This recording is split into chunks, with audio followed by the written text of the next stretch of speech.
Hello friends, मैं आपका mentor के सिंह और आज हम अपना नेक्स्ट टॉपिक देखेंगे यानी कि DSSB लाइब्रेरी की तैयारी कर रहे हैं। और DSSB लाइब्रेरी का आपका आज थर्ड लास्ट यानी कि आज के टॉपिक के बाद आपके दो टॉपिक बचते हैं, abstract and indexing and computer based information service CDS और CAS और SDI, ये टॉपिक बचते हैं। इसके बाद आपका लाइब्रेरी का पूरा सिलेबस खत्म हो जाएगा DSSB का। नवरात्रों के उपलक्ष्य में जितने भी स्टूडेंट UGC नेट लाइब्रेरी का पढ़ना चाहते हैं वो सब्सक्राइब करके रख लें और अपना नेट की तैयारी करना शुरू करें।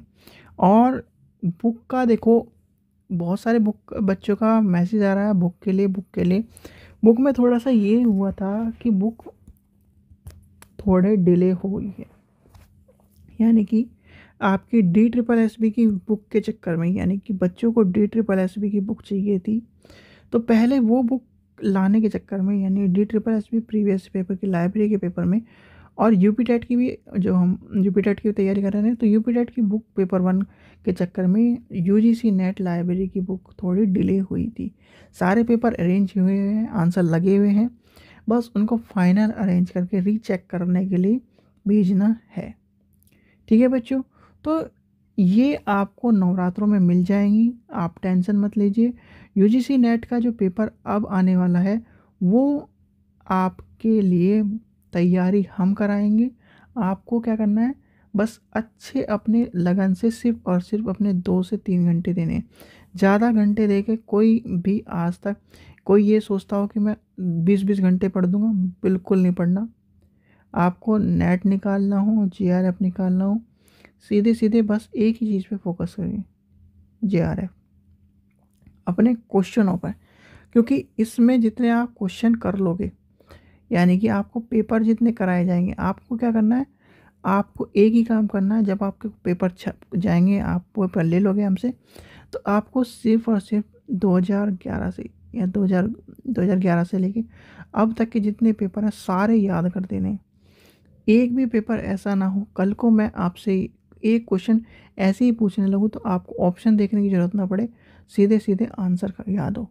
इस तरह से याद करने हैं, तभी आप नेट मान लो, JRF मान लो, DSSB मान लो, कोई भी एग्ज़ाम हो वो पास कर पाओगे। क्योंकि आप प्रीवियस ईयर पेपर को ही नहीं याद कर पा रहे तो क्या जो एक्स्ट्रा क्वेश्चन है वो याद कर पाओगे?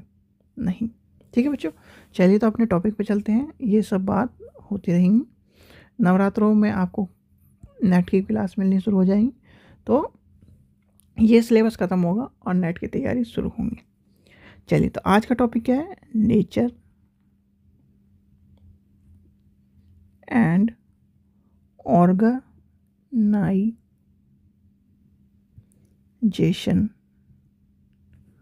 Of information services.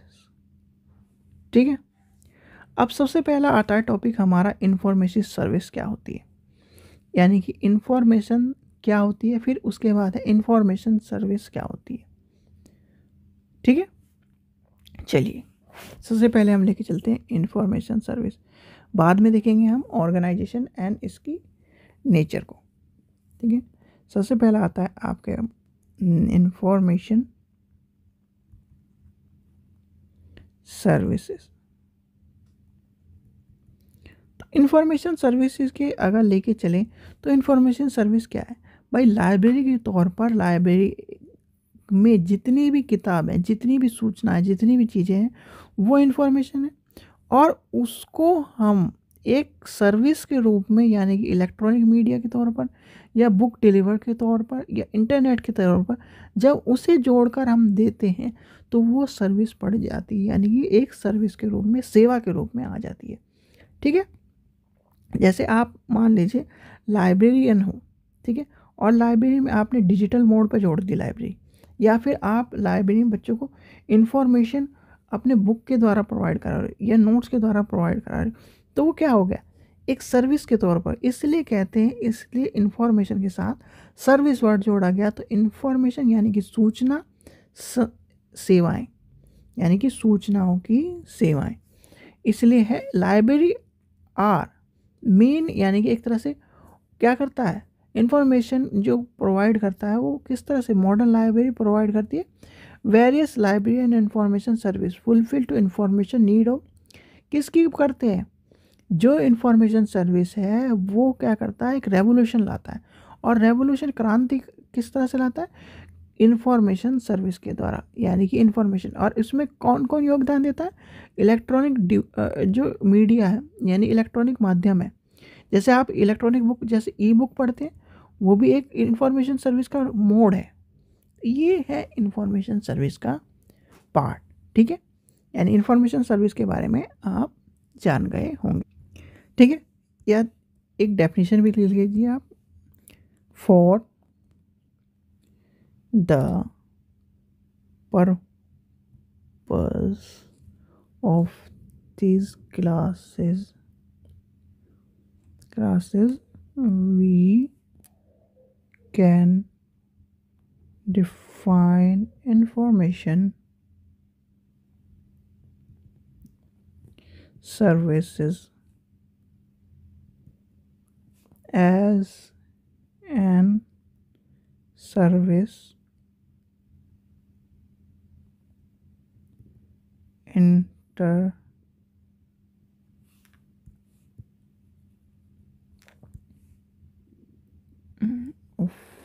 इंफॉर्मेशन, ठीक है, services intended to provide information for a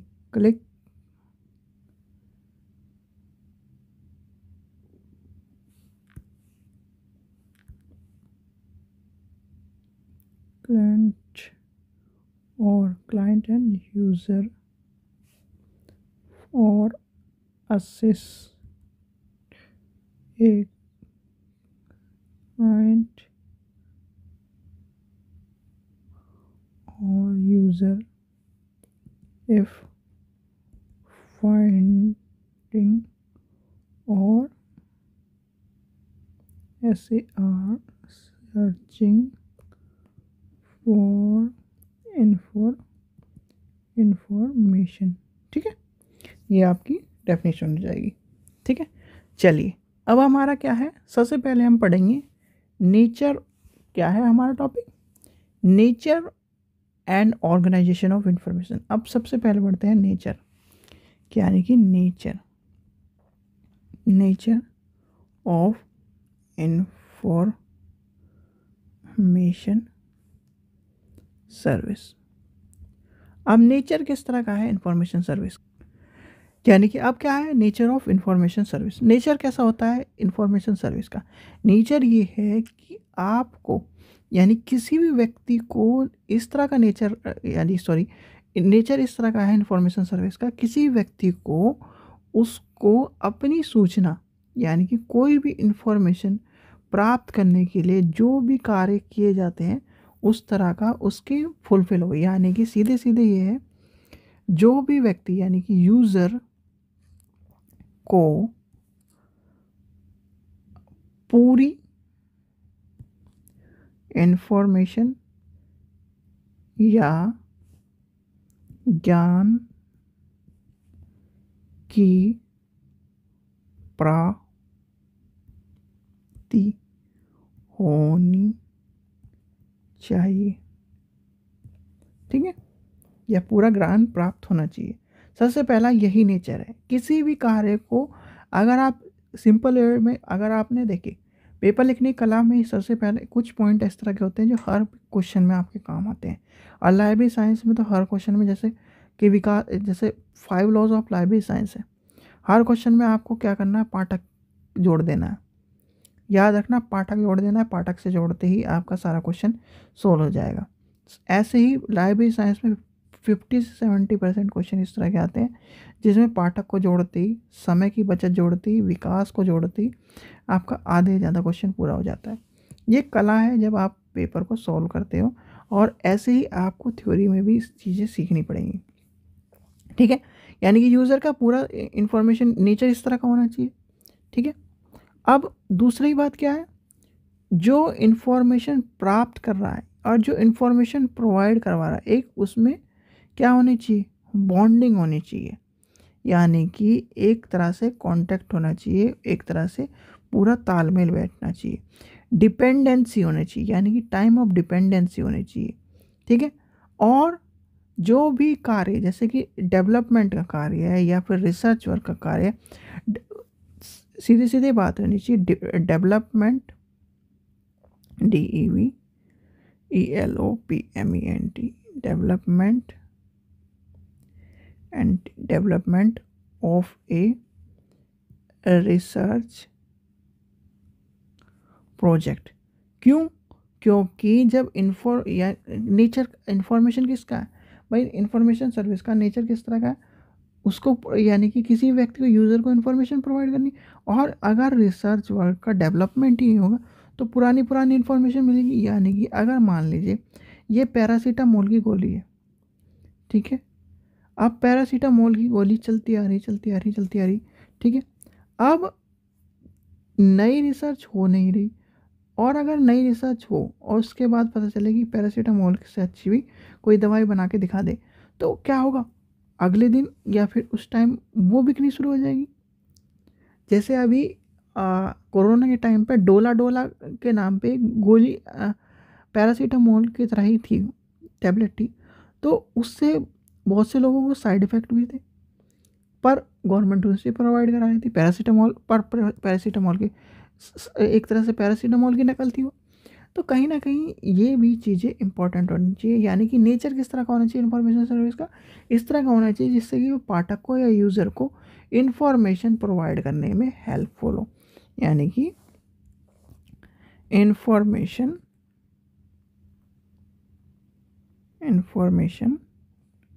देने में हेल्पफुल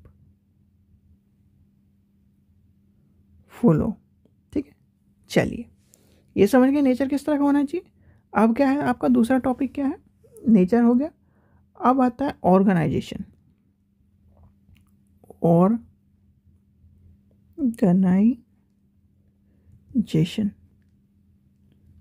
इंफॉर्मेशन सर्विस। ये जो टॉपिक है ना आखिरी यूनिट के, इस तरह के टॉपिक हैं जो बच्चे को पकाऊ बना देते हैं, यानी कि इसमें से एक भी क्वेश्चन ना तो आपको मिलने वाला है। ठीक है, सिर्फ और सिर्फ एक आपका यूनिट में जो इंफॉर्मेशन सर्विस वाली में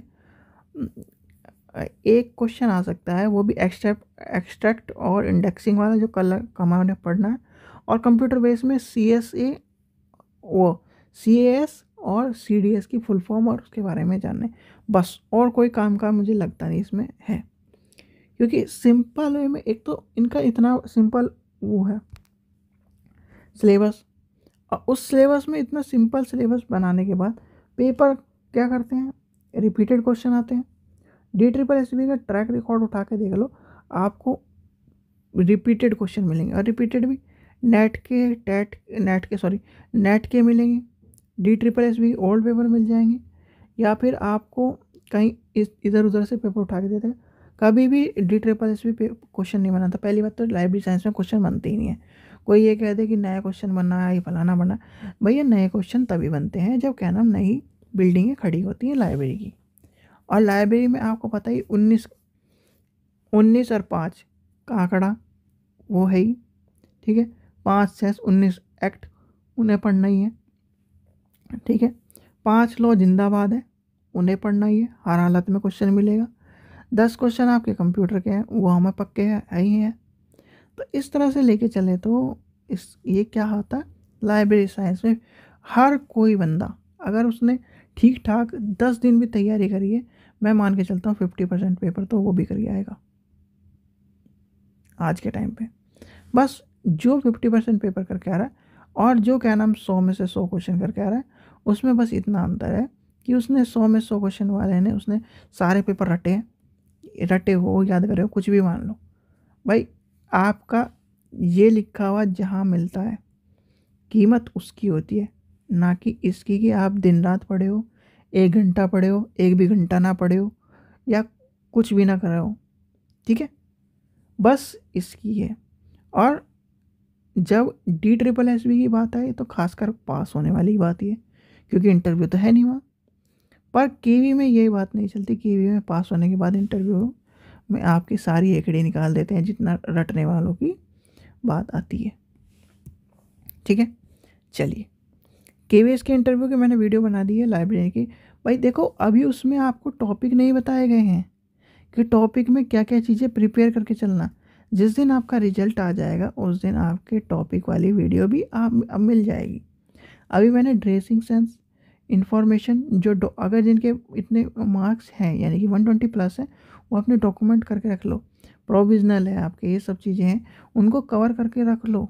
यानी कि एक तरह से अपने इशू करवा लो। भाई किसी बहुत सारे यूनिवर्सिटी, जैसे एक बच्चे का फार्मेसी था, भाई फार्मेसी आप करके बिली आपने डिस्टेंस मोड से करी, अच्छी बात है, करिए। पर आपसे यही क्वेश्चन पूछा जाएगा कि फार्मेसी के बाद आपने इस मोड में क्यों आए, यानी कि इस फील्ड में क्यों आए। आप उसके लिए प्रिपेयर रहना। सीधे सीधे आपको ये कह देना है, सर फार्मेसी में जैसे दवाइयों की संख्या ज़्यादा और इंफॉर्मेशन कलेक्ट करने की संख्या है, वैसे ही मुझे किसी ने सजेस्ट किया कि यहाँ से आप नई नई बुक्स पढ़ सकते हो, नई नई इंफॉर्मेशन को कलेक्ट कर सकते हो, इसलिए मैंने इस फील्ड को चुना था। ठीक है, और मैं जब आपको सारी वीडियो बना के दिखाऊंगा, यानी कि उस टाइम पे आपको जब रिजल्ट आ जाएगा, रिजल्ट के बाद आपको क्या क्या पढ़ना है, क्या क्या छोड़ना है, वो ये नहीं कि बैल बुद्धि की तरह सारा चीज़ें पढ़ो। एक वर्ड जो होता है इंटरव्यू के टाइम पे, यही वर्ड यूज़ होता है कि बैल बुद्धि मत बनो, कि सारी चीज़ें पढ़ने शुरू कर दो।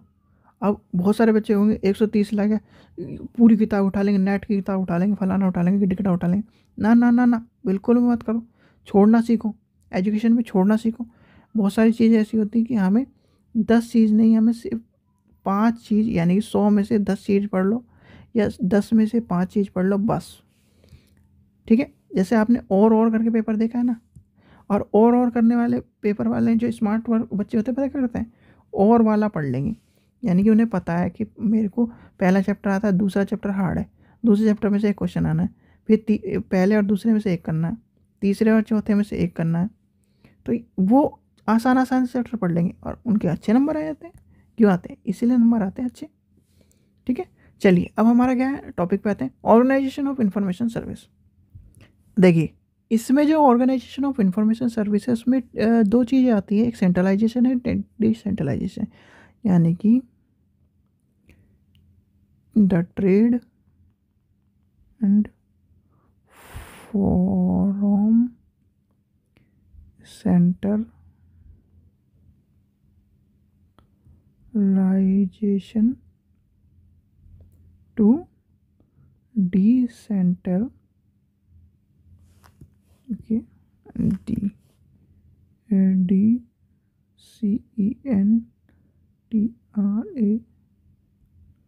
DCENTRAJESON। ठीक, ये आएगा। अब इससे क्या होगा, जब ये दो चीज़ आ जाएंगी, सेंट्रलाइजेशन एंड डिसेंट्रलाइजेशन। अब इसके अंदर क्या है, सेंट्रलाइजेशन के अंदर, यानी कि ये ऑर्गेनाइजेशन के अंडर आपका आता है सेंट्रलाइजेशन। इसमें क्या आएगा, the construction of management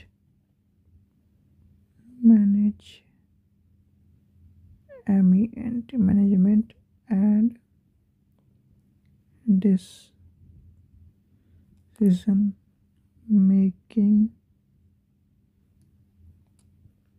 power at the top of an organization. हायरैर्क्स। ठीक है, और डिसेंट्रलाइजेशन में क्या आएगा, decentralisation, it is the definition of power. It is simply a matter of dividing up the magnitude. जो परेशान होते हैं ना बच्चे, वो इसी वजह से परेशान होते हैं क्योंकि ये जो टॉपिक है ये कहीं नहीं मिलेंगे, क्योंकि इनके बारे में लिखा ही नहीं मिला। अगर आप ढूंढोगे भी तो क्या मिलेगा? सर्विसेज नहीं मिलेगा, सोर्सेज मिलेगा। सोर्सेज सारी जगह सोर्सेज ही देखने के लिए मिलेगा। तो कहीं ना कहीं ये जो लैक ऑफ इंफॉर्मेशन का जो दौर है ना, इसलिए इससे क्वेश्चन कहीं ना कहीं कम आते हैं अकॉर्डिंग टू देयर स्किल। ठीक है, ये आपका आ जाएगा किस में? ऑर्गेनाइजेशन टू इंफॉर्मेशन सर्विस में। Centralization and decentralization. नीड आपको पता चल गई, नेचर पता चल गया, बस यही आपका टॉपिक था छोटा सा। यानी कि इसमें आपको छोटे से टॉपिक में ये जो चीज़ें बताएंगे। ठीक है बच्चों, आशा करता हूँ आपको वीडियो पसंद आई। वीडियो पसंद आई तो लाइक करें, चैनल को सब्सक्राइब करें, वीडियो को ज़्यादा से ज़्यादा शेयर करें। ठीक है बच्चों, थैंक यू।